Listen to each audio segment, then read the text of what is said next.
Hello friend, मेरे YouTube channel बैस मैसर में आप सभी का स्वागत है।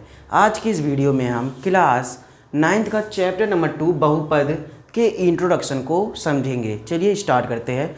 हमें किसी भी चैप्टर को स्टार्ट करने से पहले हमें दो चीज़ों का सबसे ज़्यादा ध्यान रखना पड़ता है, पहला बेसिक और दूसरा कॉन्सेप्ट। तो चलिए यहाँ पे हम पहला क्या समझेंगे, बेसिक, और दूसरा इसका जो है कॉन्सेप्ट उसे समझेंगे। ठीक है, बेसिक प्लस में कॉन्सेप्ट, ये हमें समझना बहुत ही ज़्यादा ज़रूरी है। चलिए स्टार्ट करते हैं। अब हमारा बहुपद है, ठीक है। इसमें जैसे कि मान लीजिए चर पद और अचर पद क्या होता है।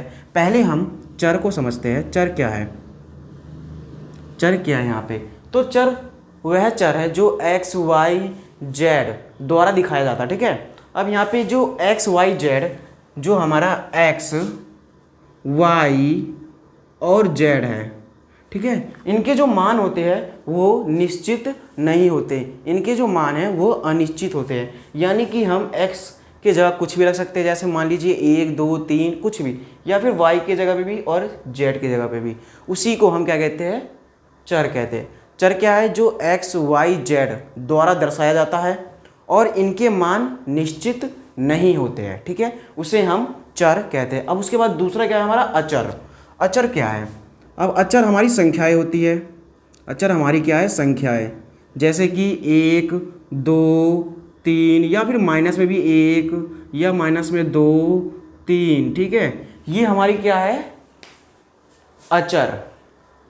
ये जो हमें संख्याएं दिखाई दे रही है ये आपस में क्या है, निश्चित है। यानी कि एक का मान एक ही रहेगा। ये 1 और 2 3 ही हमारी क्या है, संख्याएं है। जो संख्या है उनका जो मान है वो तो निश्चित है, इसीलिए जो हमारा अचर है वो उनका मान क्या रहेगा, हमेशा निश्चित रहेगा, उनका मान कभी भी अनिश्चित नहीं रहेगा, ठीक है।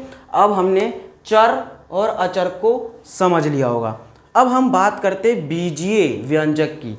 किसकी, बीजीय व्यंजक। यहाँ पे देखते हैं बीजीय व्यंजक, लिखेंगे बीजीय व्यंजक, ठीक है, व्यंजक, ये हमारा बीजीय व्यंजक है, ठीक है। अब देखेंगे बीजीय व्यंजक क्या होता है। बीजीय व्यंजक वह व्यंजक जो चर और अचर का गुणनफल है। तो लिखेंगे चर और इंटू अचर का क्या है, गुणनफल है। चर और अचर का गुणनफल है, ठीक है, इसे हम क्या कहते हैं, बीजीय व्यंजक।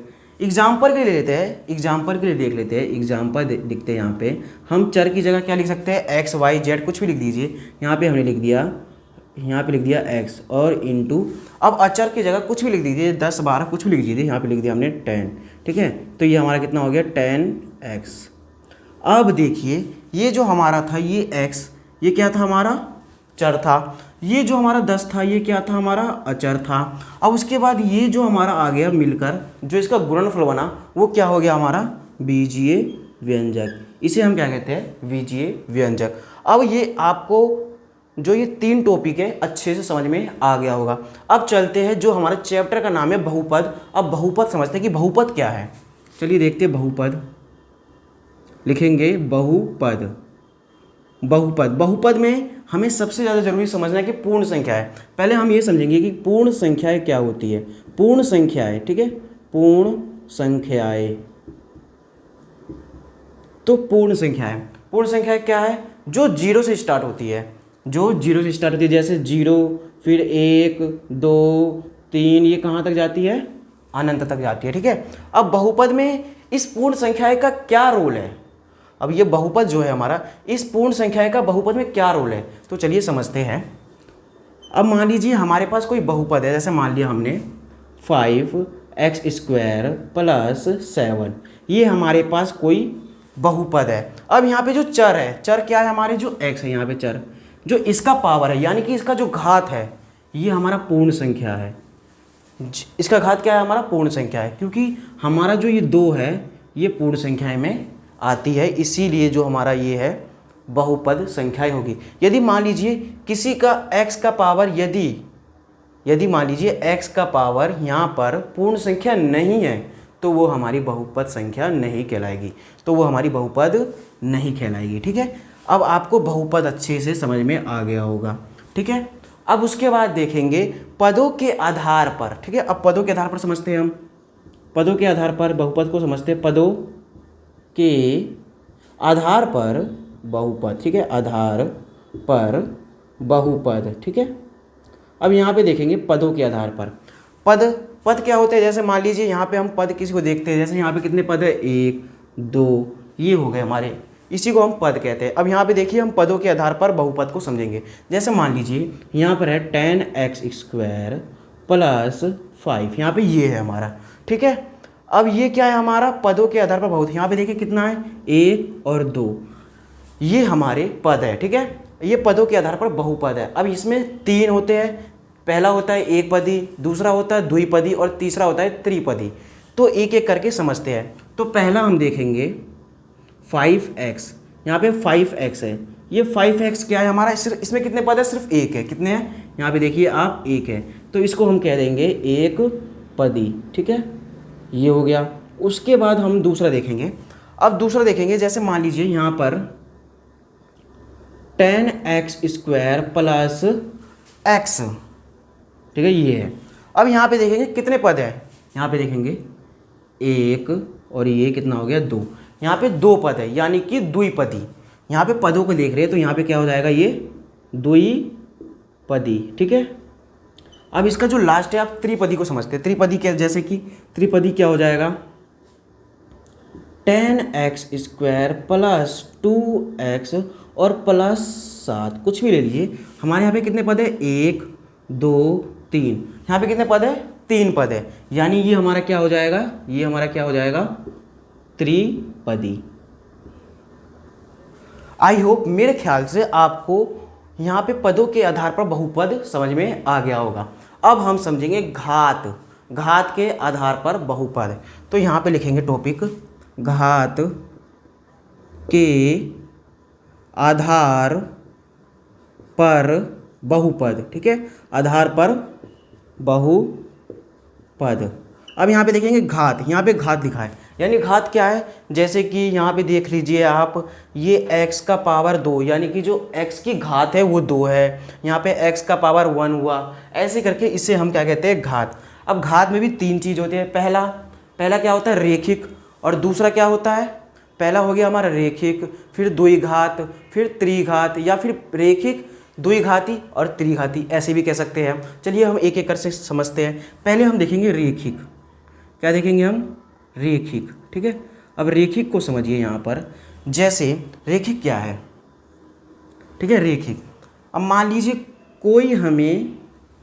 कोई हमें यहाँ पर बहुपद दे रखा है, जैसे मान लीजिए x प्लस 2, ये हमें दे रखा है। अब इसमें ये देखना है जो चर की पावर है वो अधिकतम कितनी है, 1, ठीक है, 1 है। इसमें यदि मान लीजिए किसी भी चर की पावर 1 है तो वो हमारी क्या होगी, रेखिक। जैसे कि मान लीजिए इसमें कितना था, 1, इसलिए ये हमारी क्या हो गई, रेखिक। अब उसके बाद हम समझते हैं बहुपद।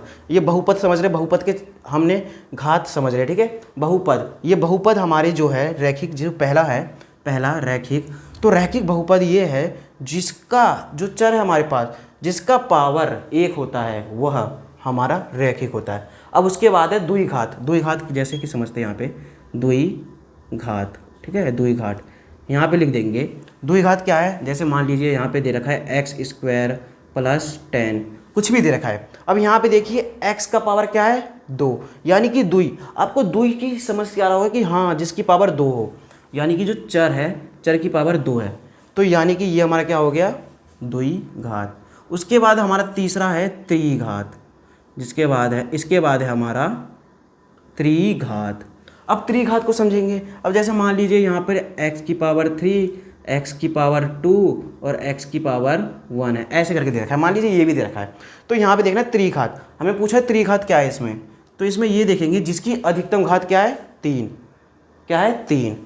यहाँ भी देख रहा है आपको यहाँ पे दिख रहा होगा, यहाँ पे जो 3 है ये हमारा क्या हो जाएगा, त्रिघात।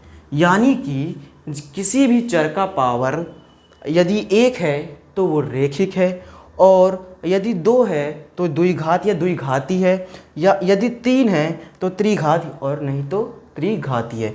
इस तरह से हमें ये समझ में आ गया होगा, इस तरह से आपको भी समझ में आ गया होगा कि घात के आधार पर बहुपद क्या है, और उसके बाद पदों के आधार पर बहुपद क्या है, और बाकी जो बेसिक थे ये जैसे चर और अचर पद क्या है, बीजीय व्यंजक क्या है, और उसके बाद हमारी पूर्ण संख्याएं और बहुपद में पूर्ण संख्याएं का क्या योगदान है।